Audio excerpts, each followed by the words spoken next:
Sveiki.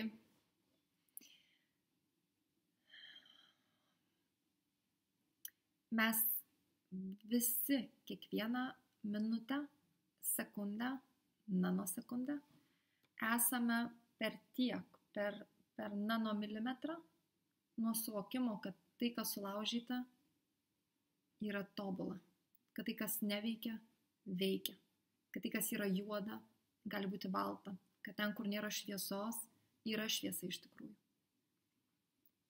Mums nereikia niekur nueiti iki to suvokimo, mums nereikia įgyti savybių, kurių neturime, mums nereikia kažko išsiugdyti, kad tai pamatytume, mums nereikia kažko išmokti, kad tai suprastume. Mes visą tai turime savyje, vienintelė kliūtis, tarsi mes patys pasirinktume to nematyti, nes tai, ką matome, tam tikrą prasme, labiau atitinka mūsų pasaulio įsivaizdavimą. Mes prie to pripratę, mums taip logiškiau, taip kiti aplinkui panašiau gyvena.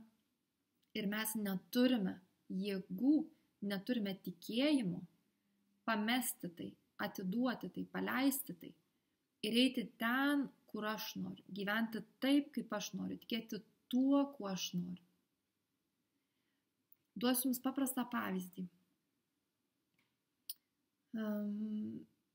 Šiandien, pavyzdžiui,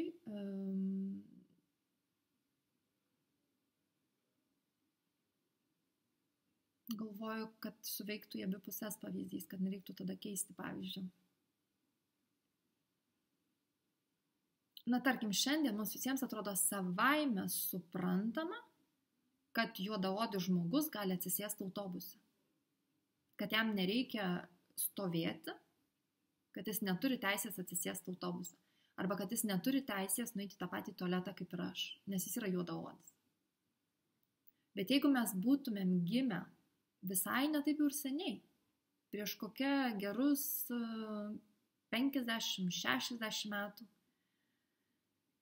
Amerikoje, ir atsiprašau, jeigu aš metuose susimaišiau, jeigu reikėjo mažiau metų arba daugiau, nes čia nėra mano stiprioji sritis, bet žinutė ta pati, tai jeigu mes būtume gimę dar tais laikais, kai jie negalėdavo važinėti autobusais, eiti į tuos pačius tualetus ir panašiai,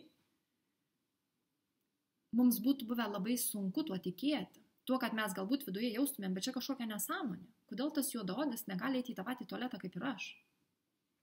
Bet mums būtų labai sunku pamatyti, kad tai yra nesąmonė, nes visa aplinka tiki visai kitokiais dalykais. Nes drąsa, kurios reikia viduje, kad aš leisčiau savo tikėti, kuo aš tikiu ir gyventi pagal tai, yra labai didelė. Ir aš jai neturiu galbūt ryžto, motyvacijos, energijos, man baisu taip drįsti tikėti tokiais dalykais. Nes kaimynas galvoja visai kitaip, savo šeimoje galbūt gyvenu su žmonėm, kurie galvoja visai kitaip, visuomenė įstatymai visai kitokie. Ir staiga nusipurtyti tuos visus pančius ir išdrįsti gyventi laisvai, pakilti virš tų visų pančių. Ir būti lengvai kaip plunksnelį ir plasnoti ten ir suvokti, kad aš galiu tikėti, kad juodaodis neturi eiti į kitą tualetą. Tas reikalauna labai daug vidinės ašies. Tikėti dabar, kad juodaodis gali nueiti į tą patį tualetą kaip ir aš, kai jau mes su tuo visi susitvarkėm ir kai visi daug maž tai tikim ir kad žinom, kad jeigu yra žmonių, kurie ir toliau labai rasistiškai neigiamai žiūri juodaodžius, tai mes žinom, kad jie yra mažuma, bet didžioji dauguma žmonių taip negalvoja. Tai šiandien tikėti tų pačių dalykų mums yra labai lengva, nors tikrovė nepasikeitė. Jie lygiai tokie patys juodaodžiai, mes lygiai tokie patys baltaodžiai, niekas nepasikeitė. Nei jų oda pašviesėjo, nei mūsų patamsėjo. Aplinkybės, tai dėl ko mes tuos žmonės anksčiau taip engdavom, nepasikeitė, jos liko lygiai tokios pačios. Pasikeitė tik tai mūsų požiūris į tai. Ir jis dabar yra lengvas, nes mes visi taip galvojame. Tai čia lygiai taip pat jūsų situacijai. Tie dalykai, kuriuos kažkas užsirašytų ant popieriaus lapo ir prisidėtų taškučius, net ir tas varneles, nežinau. Vyras rėkia, varnelį. Ir visa visuomenė sutinka, kad čia yra labai blogai. Neturėtų vyras rėkti. vyras tam, pavyzdžiui, nerodo iniciatyvos ir jau girdim visą visuomenę sakant, tai jėtus, tai kaip tau nepasisekės, kokiu tu vyrų gyveni, tai aišku, kad tu viską vieną turi daryti, visus namus atlaikyti ir dar vaikai, aišku, ir tas vyras net ir pusryčiam nieko nemoka įsirinkti, ir tada paantrinimai, tai taip, tai aišku, tai jeigu į kelionę, tai lagaminą suruošti, pusryčių namuose irgi nemoka pasidaryti, nieko nemoka pasidaryti, viskas ant tavo pečių. Vyras daugiau neberomantiškas ir vėl aplinka. Taigi reikia būti romantiškiams, pasižiūrėk, įsijungi nuotrauką, kažkas į vakarienę su vyru eina, įsijungi kitą nuotrauką ten kažkieno internete, o čia gėlių dovanoja, įsijungi trečią nuotrauką, o ten vyras rašo įrašą, kaip jisai savo jausmais įsiaiškino, koks dabar jautrus žmogus, kaip vyrai turi jausmus jausti, įsijungi ketvirtą nuotrauką, ten vyrai eina į vyrų stovyklas ir jie kalbasi apie savo vyriškas vertybės ir kaip jie moteris myli ir augina namuose. Ir tarsi va ta jūsų situacija ir išorėje, visa tai, kas yra visuomenėje, bent jau tai, kas yra rodoma, ir tai, kas yra galbūt dažnas iš tikrųjų pavyzdys, netitinka to jūsų vidinio, kaip jūs sakėt, mėnulio fazės, kuri buvo, vyras yra toks, koks yra, ir aš jį priimu, ir aš mokausi mylėti žmogų, bandydama už jo elgesio pamatyti jį, už jo elgesio, kuris yra galbūt surūdėjęs, supelėjęs, visas girgždantis ir netinkamas, aš už to elgesio bandau pamatyti jį, kažkada tyrą sielą, atėjus į šį pasaulį, kaip grupėje dalinosi Eglė berods, kai gimė sūnus neišnešiotas ir kaip nežiūrėdavo į tą mažą kruopelytę inkubatoriumi ir melsdavosi, Dieve padaryk, kad jis pasiliktų su mumis. Tai kažkada jūsų vyras buvo ta pati kruopelytė, galbūt jis gimė laiku, bet jis vis tiek buvo ta maža kruopelytė gimusi, gležna, pasitikinti, atvira pasauliui, pilna šviesos, pilna meilės visiems. Ir jį po truputį aplinka sužeidė, jam čia dūrė, o čia nukirpo, o čia atėmė, o čia trenkė, o čia nedavė, o čia baudė. Ir pamažu iš tos šviesos, jeigu ateinam, mes visi ateinam kaip šviesos kamuoliai. Ir pamažu aplinka, ir čia nėra įrašas teisti aplinkai, čia visai ne apie tai, bet pamažu aplinka, pati būdama kažkada šviesos kamuoliukas ir pati kitos aplinkos dėka, praradusi savo šviesą. Ant to kamuoliuko užmetama vienas sluoksnis, antras, trečias, jam sako, tu čia per daug švieti, tu čia per daug garsus, tu čia per daug aktyvus, tu čia per daug ten toks ir anoks, tu čia per daug kažkas ir vis nuolat paimama, čia paimama, čia paimama. Ir ta šviesa blanksta, taip kaip ant lempos užmestume kelius sluoksnius skudurų kažkokių ir tos lempos nebesimato. Ir tada ta lempa, tas šviesulys susigalvoja įvairių strategijų, kaip jam šitam pasaulyje būti. Ir jis išmoksta, kad kai šitą darau, tai aplinkiniai man palankus, kai šitą darau nepalankus. Tai visas tas elgesys žeidžiantis vyro. Kažkada jis jo išmoko, nes tai buvo vienintelis būdas pasakyti aplinkai, atsifutbolink. Ok? Atstok nuo manęs. Ir jis visų tuo apsišarvavo, kad ta aplinka iš tikrųjų nuo atsifutbolintų. Ir jis nemoka dabar. Jis taip ilgai tai darė. Tas mažas šviesus berniukas. Jis taip ilgai tai darė, kad jis dabar suaugęs net nebeatsimena, kad jis kažkada buvo kitoks. Jis nebeturi atminties, kad kažkada jis buvo kitoks. Jis nebeatsimena savęs kaip to šviesos šaltinių. Nebeatsimena. Jeigu jūs net bandytumėte jam šitą video parodyti, jam galbūt net nieks nesurezonuotų, nes jis neatsimena. Jo prieiga prie to jau yra taip seniai ir toli užkimšta kažkur, kad čia reiktų, nežinau, visų pirma reiktų, kad iniciatyva kiltų iš jo kažką prisiminti. Tai jis neatsimena viso to, jis neatsimena, kad kažkada buvo kitaip ir jis veikia iš savęs taip kaip normaliai, jam atrodo, kad kitaip net neįmanoma. Ir jeigu net bandytumėte jam įtikinti, kad jisai galbūt ne iki galo tik tai toks, jisai gal net gintų visus šitus karmalus ir skudurus per tą savo elgesį, nes jis savęs kitokio neprisimena ir jis pilnai tikės, kad jis tik tai ir yra. Bet jūs bet kada galite pasirinkti jame matyti ir toliau tą begalinį šviesos ir šilumos rutuliuką, kuris atėjo į šį pasaulį. Taip kaip tam juodaodžiame, mes galim bet kada rinktis, bet kokiom sąlygom rinktis matyti tokį patį žmogų kaip mes. Net kai aplinka sako, kad jis netoks pats, jis kažkoks yra suterštasis ir jis neturėtų naudotis mūsų tualetais ir važinėti mūsų autobusais ir sėstis ten, kur mes sėdamės. Tik tai vienu atveju, kai aplinka jau yra validavusi tai, gyventi yra lengva, o antru atveju labai sunku ir jūs esate toj situacijai, kur jums labai sunku tikėti apie savo vyrą kaip apie tą šviesos šaltinį, nes visa aplinka apie jį sako kitus dalykus, jūs pati persigerusi aplinkos, savo tėvų pavyzdžių, savo dėdžių pavyzdžių, kaimynų pavyzdžių, įsitikinot irgi tam tikrus dalykus apie žmonės ir jums labai sunku vienai nešti tą tikėjimą, kad mano vyras yra šviesos šaltinis, nes visą tai, ką jūs matot, tik tai tuos karmalus, kurie buvo ant jo užmesti. Ir dar kas sunku, kai mes esam vienos, mes pavargstam tuo tikėti, mums reguliariai reikia būti kažkur, kas tą tikėjimo šaltinį palaiko. Tai jeigu jūs esate tikinti žmonės ne veltui eidavo anksčiau ir iki šiol tebeina, kas savaitę pas savo kunigą, pas savo vienuolį, pas savo išminčių, pas savo kažką, tam, kad tikėjimą pasistiprintų kiekvieną kartą.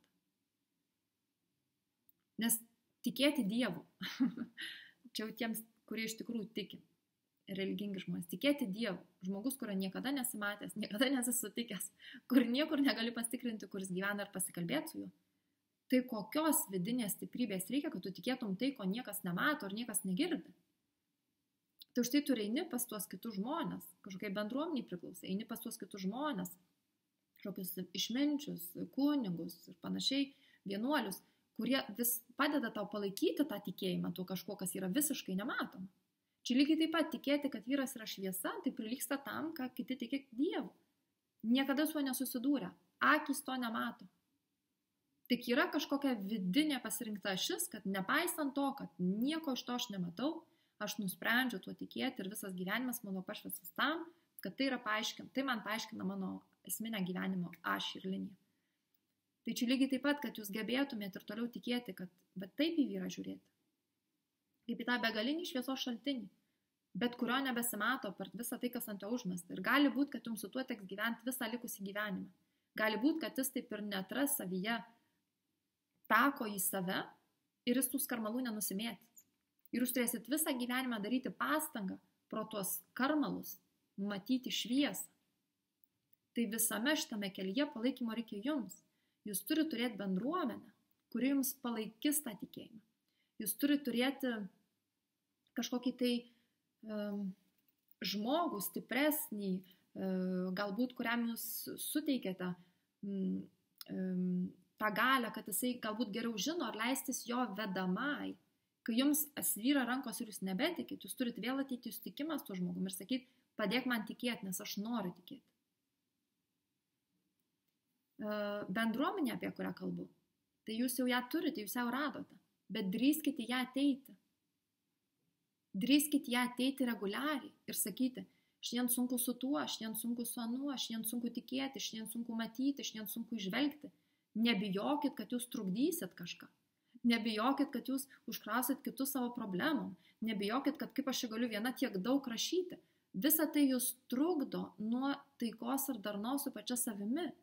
Tik išdrįsdama būti įkyruolę ir nuolat kvaršinama galvą visiems savo klausimais, jūs padėsite visų pirma pačiai savo ir visų antra visoms toms kitoms mamoms ir moterims, kurios tame dalyvaus, nes mes visos vieno ar kitų gyvenimo etapus turim su tais pačiais klausimais. Kaip tikėti tuo, ko aš nematau? Kaip tikėti begaliniu gėriu žmonėse, kai aš jo nematau, kai elgesys liudija priešingai? Kaip tikėti, kad mano vaikai nugyvens laimingą gyvenimą, kai aš to nematau, kai jų elgesys liudija priešingai? Kaip tikėti, kad mano vaikai bus gyvi ir sveiki, kai aš matau, kad jie save žaloja, kaip dalinosi Aleksandra atradusi elektroninę cigaretę. Jiegi kenkia savo sveikatai, kaip man išlaikyti tą tikėjimą, kad jie nugyvens labai puikų ir gerą gyvenimą. Tam ir reikia kitų palaikymų. Yra momentai, kur mes pametame, labai sunku vieną iš savęs generuoti tikėjimą, ne veltui, bet kokia iniciatyva vyksta bendruomenėm dažniausiai. Nes kaip ir Dovilės siųstas tas paveiksliukas, kad kai mes prarandam savo tikėjimą savimi, tai bendruomenė sako, aš tau jį palaikysiu iki tol, kol tu jį susirasi, kol vėl galėsi pasimti tą savo tikėjimą ir vėl jį jausti ir vėl į savį nešti. Čia ilgai įžanga pasakyti tam, kad niekas, joks santykis niekada nėra žlugęs visiems laikams. Santykiui pamatyti kitaip užtenka vieno žmogaus bet tai yra daug energijos reikalaujantis dalykas. Tai nėra taip, kad susigalvojau, vat pasakiau savo, nuo šiol geriau matysiu kaip tą šviesos šaltinį ir viskas. Bus dienų, kur bus lengvai matyti kaip šviesos šaltinį, bus kitų dienų, kur jūs ten ne tai, kad net šviesos nematysit, jums tas ne tai, kad bus tik tai tamsų šaltinis, jokios šviesos nebus. Jis ir smirdės, ir bus be galo nemalonus ir panašiai. Ten vis norės įseit visai kitą pusę negu tas šviesos šaltinis. Tai yra, mes viduje turim mobilizuotis, palaikyti savyje kiekvieną dieną. Tai turi būti apsisprendimas santuokos laikotarpiu, gyvenimo laikotarpiu. Tai yra, aš nusprendžiu to nekvestionuoti. Aš nesakau, kad jūs turite to nekvestionuoti, jūs galite nuspręsti kvestionuoti, bet pasirinkus kryptį, nesidarykit atgal. Pasirinkus kryptį eiti į dešinę, negalvokit, o gal reikėjo nueiti į kairę. Nes taip jūs atsinešate daug kančios. Jūs turit kažkurio momentu priimti sprendimą, tai kur aš einu? Aš einu kartu su juo ar be jo. Jeigu su juo, aš to daugiau nekvestionuoju. Ašgi žinau, koks jis žmogus, esu gyvenau už tiek metų, aš žinau, kad jisai nepasikeis. Jeigu nepaisant viso to, aš noriu būti su juo, aš noriu jame matyti tą gražų šviesos šaltinį. Ir tikėtina, kad jeigu jūs tam įsipareigosite ir jūs nesižvalgysite per petį atgal, jūs padėsite jam tuos skarmalus nusimesti. Jūsų begalinė meilė, begalinis, besąlyginis kito žmogaus priėmimas, meilė jam išgydo tą kitą žmogų, jam net nenorint ir net nenutuokiant, kas čia vyksta. Ar jūs esate kada nors buvusi šalia žmogaus, kuris jūs priima besąlygiškai? Ar jūs žinote, kokia tai yra jėga?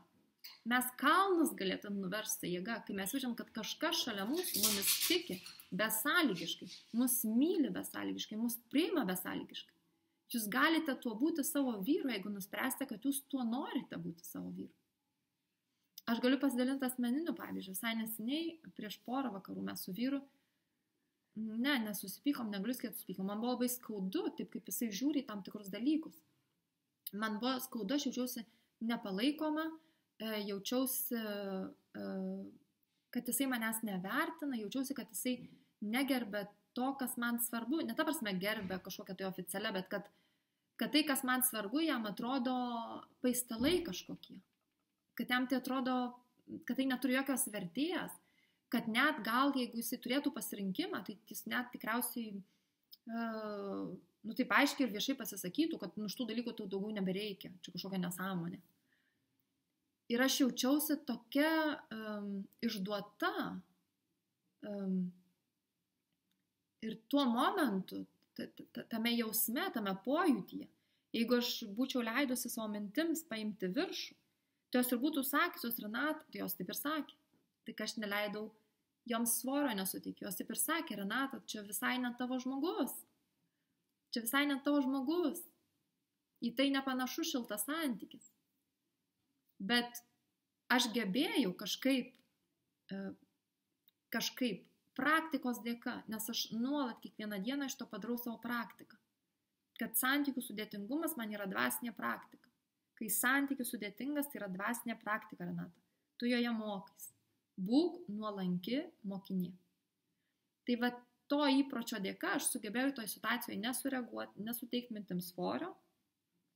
Aš tik pasakiau, kad man be galo skauda ir aš noriu nebekalbėti, ir aš noriu pabūti viena, ir aš noriu išsiverkti. Ir tą vakarą aš nuėjau miegoti ir kitą rytą aš radau laišką parašytą man, kurį vyras parašė naktį, kai aš jau miegojau. Ir kuriame jisai kalbėjo apie tai, kad aš jo nepuoliau, kad nesakiau, kad čia jo kaltė, kad jis taip žiūri į tam tikrus dalykus. Nesakiau, kad čia jo kaltė, kad jisai negali pamatyti tai, ko aš matau. Nesakiau, kad čia jo kaltė, kad jisai kažkaip netiki tais dalykais, kuriais aš tikiu. Aš tame momente, aš tikrai dalinai stebuklo dėka, kurio mes visi esame vaikai, tikriausiai šioje žemėje, sugebėjau visą žvilgsnį nukreipti į mane. Leistam būti, kuo jisai yra ir išgėdėti tai, kad man kažko trūksta, tas žmogus to duoti negali, nenori, bet ir neprivalo. Mes niekam nesame skolingi. Ir jisai to dėka, tame laiške taip ir rašė, kad aš buvau giliai paliestas tavo gebėjimo man palikti erdvės būti tuo, ko aš esu. aš buvau giliai paliestas tuo, kad tame momente tu pasirinkai manęs nepažeminti ir ne kažkaip tai neparodyti man, kad aš nesu vertas, kad tam tikrų dalykų galbūt nesuprantu, ar kad juos kitaip matau, kad aš nesu dėl to mažiau vertas tavo meilės ar tavo susižavėjimo manimi. Ir jis man parašė ilgą laišką apie tai, kaip jam iš tikrųjų skaudu pačiam tais momentais negebėti juose būti tuo, kuo aš norėčiau, kad jisai būtų. Kad jisai puikiai suvokia, kad jisai puikiai supranta ir kad jis žino, kad tai yra jo riba ir kad jam pačiam jisai pats save už tai ko neveikia. Kaip aš negaliu tuose momentuose, Renatai, būti tuo, ko aš esu. Bet čia buvo ne pirmas toks laiškas. Aš esu jų daugiau gavusi, bet aš noriu pasakyti, kad mes kartu jau gal 20 metų. Tai buvo daug metų, jūs rašote tarp 7 metų santuoka žlugusi, kuris nebūtų galėjęs man to parašyti. Tam tikrą prasme, bet kad aš pamatyčiau, kad santykis nežlugęs, tam tikrų dalykų reikėjo laukti 10, 15, kai kurių 20 metų. Kad tas derlius gali ateiti taip vėlai, kad tam tikros, kad mes galim jo neišlaukti. Ir vėlgi čia taip labai taip atsargiai dėliosiu žodžius, nes aš nenoriu agituoti nei už pasilikimą su žmogum, nei už išėjimą ir nebuvimas to žmogum. Čia kiekvieno žmogaus sprendimas. Aš nenoriu pasakyti, kad jūs kaip čia dabar įsiskirsite ir neišlauksite derliaus. Galbūt jūsų visai kitokia istorija. Ir galbūt tos derlius būtų visai kitoks, arba galbūt jūs jo... Ačiū. Gavau arbatos. Atsiprašau. Iš to paties laiškininko. Tai vat kartais ir toks santykis yra. Bet gali būti daug metų, kur mes viso to nematom. Ir gali būti daug metų, kur mes to nepamatysim. Ir aš irgi ateityje negalėjau nuspėti praeities. Tai yra praeityje negalėjau nuspėti ateities. Aš nežinojau, į ką visai pavirs. Aš tik kažkurio momentu priėmiau sprendimą. Aš susivokiu, kad jeigu aš žiūriu visus žemės vyrus, kurie yra, taip grubiai paėmus, maniškis yra standartiškas standartas. Tarsi, jis nėra nei kažkoks ten, nežinau, nušvitęs Dalai Lama, dvasiškumo prasme, bet jis taip pat nėra kažkoks visiškas stačiokas, mušantis mane nuo ryto iki vakaro ir kažkaip grubiai beselgintis. Taip, tikrai standartas, vidurinis standartas. Tai aš suvokiau, kad koks skirtumas su šitu standartu ar su kitu, tikėtina, kad mano iššūkiai bus tie patys. Galbūt skirtingais kampais, bet iš esmės tie patys. Ir kadangi jausmus aš turėjau šitam standartiškam standartui, būtent jam, o ne kažkam kitam, tai aš priėmiau tą iššūkį, kad tai aš tada noriu pasižiūrėti, kuo gali virsti santykis, jeigu aš jame įsipareigoju matyti tą šviesos šaltinį ir tada, kai galiu, duoti jam besąlyginės meilės ir priėmimą. To, ko aš norėčiau iš jo man, aš nusprendžiu duoti jam. Tai ne, jokia santuoka nėra žlugusi po 7 metų, jokia santuoka nėra žlugusi niekada, nebent jūs apspręsite, kad jinai yra. Ir vėlgi, dar kartą paskartoju, tame nieko irgi nėra blogo. Čia jūsų sprendimas ir galbūt šiuo momentu jums jo tokio reikia. Svarbiausia, truputėlį skirti laiko savo, susikoncentruoti, surasti savo ašį, pabūti vienai, pamedituoti, pagalvoti, paprašyti pagalbos, pasimelsti, kas jums priimtina ir priimti sprendimą, kurį priėmus nesidaryti per petį. Priimti sprendimą, gal visam gyvenimui skamba taip drastiškai, tai pergalvokit, kas bent 5 metį tą sprendimą, jeigu norit, bet priimti sprendimą mėnesiui nieko nereiškia, nes mes turime savyje tiek sukaupę ant to šviesulio, tiek daug visko užmesta, kad per mėnesį ten nieks nepasikeis, per metus galbūt nieks nepasikeis, per 5 jūs galit bent jau kažkokį pokytį išvelgti, galiausiai peržiūrėti savo sprendimą, jeigu pasikeičia labai aplinkybės ir jūs norite įti kitų kelių, bet turiu omeny, kad priėjus sprendimą iš esmės nesidaryti per petį ir nežiūrėt, kur galėjot nueit, ką galėjot padaryti, negalvot, kad gal galėjot tą nuspręsti, įsipareigoti savo priimti sprendimą ir tvirtinti savyje tą sprendimą visą kuo jūs galite. Bendruomenę, savo vidinių tikėjimų, savo kažkam praktikom, kuriams jums padeda išlikti ašyje ir eiti ten, kur jūs norite. Apsisupti žmonėm, kuriems jūsų sprendimas netrodo kvailas, temptas už ausų arba kažkoks desperatiškas, kurie tiki jumis, kurie tiki jūsų sprendimais, kurie jūs palaiko. Tai aš pradėčiau nuo to. Aš pradėčiau nuo truputėlio laiko su savim, aš įsigryninčiau, kokį sprendimą noriu priimti ir tada aš įsigryninčiau, kuo aš noriu tame tikėti, kas man padės tame sprendime išbūti. Ir nesidaryčiau atgal. Jeigu jums baisu nesidaryti atgal visą gyvenimą, nes atrodo kažkaip fanatiška, tai pasirašyčiau ant popieriaus lapo šiandienos datą, tos dienos datą, kaip priimsite sprendimą, metai, mėnuo, diena, sprendimą, kurį priimu, kažkokią pagrindinę viziją, kuri man padės to sprendimo laikytis ir kuriam laiko aš įsipareigoju. Ir čia bus šio mėnesio, sausio, vis dar turit kelias dienas, iššūkis, praktikos manim pačia, pasitikėjimas savimi. Tai yra, ar aš darau tai, ką sakau. Tai aš aiškiai aiškinu, ką aš noriu pasakyti, prieš sakydama labai gerai pagalvoju, bet tada užsirašau, ko aš noriu. Ir tada žiūriu, aš galiu savim pasitikėti ir aš laikau savo pačiai duoto žodžio. Jeigu aš pasakiau, kad aš X laiko eisiu šitą kryptim, nesidarysiu į kairę į dešinę ir visą save investuosiu čia, Nebandysiu apsisaugoti, nebandysiu čia duodu, tu man dabar neduodi, tai aš vėl dabar tau neduosiu. Iš tų žaidimų nebežaisiu. Aš visą save investuoju čia. Kaip pokeryje. All in. Ir duodu savo laiko tam. Kažkokį tai periodą. Ir kas man padės tam išbūti. Tai čia yra didelis pasitikėjimas savimi. Ir pasižiūrėti, ar aš darau taip, kaip sakiau. Ar aš tik pakalbėjau čia, tada atsirado nuovargis, tada atsirado dvejonė, tada vėl nubėgau kažkur kitur. Nes taip bėgiodami va taip, mes niekur, arba mes kaip miške, pasiekti apsiskom ratą, grįžtam vėl tam pat, kur buvom.